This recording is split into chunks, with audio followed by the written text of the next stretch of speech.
Rick Brandenburg again for North Carolina State University and Turf Bugs and Rock and Roll. And one of the observations...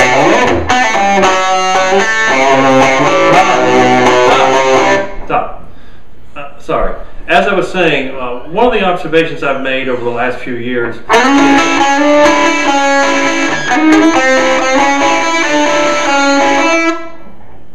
Okay. Now, as I was saying, one of the observations I've made over the last few years is just how much information a turf grass practitioner has to acquire and has to utilize in making daily decisions. And I know how much it is just in my little area of entomology, but a lot of things change and even products change, and it's really hard to keep all that information in your knowledge base.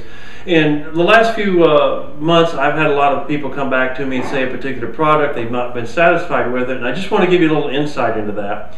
DuPont had a product that they came out with several years ago called Advion Mole Cricket Bait. Worked well, good bait, also controlled some other insects, some other crickets, and then they renamed the product to Advion Insect Granule.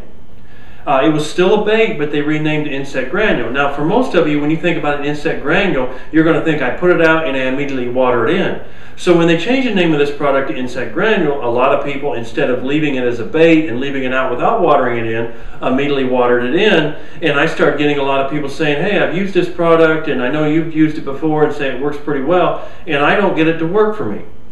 Well, when they made this transition, there wasn't any big media or fanfare about how it's still the same product, new name, so people have been watering it in. And if you read the fine print on the label, it does say you should go 2 to 3 days, if possible, without irrigation, without rainfall, and leave it out there as a bait, and then it'll work well. So these are just one of these subtle little changes that sometimes we encounter that are hard to keep control of and hard to keep track of. And now, obviously, Advion Insect Granules are a Syngenta product, but make sure that even though the name says Insect Granule, it is still the same bait product, and you put it out and you leave it out as a bait and let the insects feed on. So I'll try to keep my eyes open for other little changes like this and give you that advice, and look forward to talking with you again real soon on the next video. See you later. Bye-bye.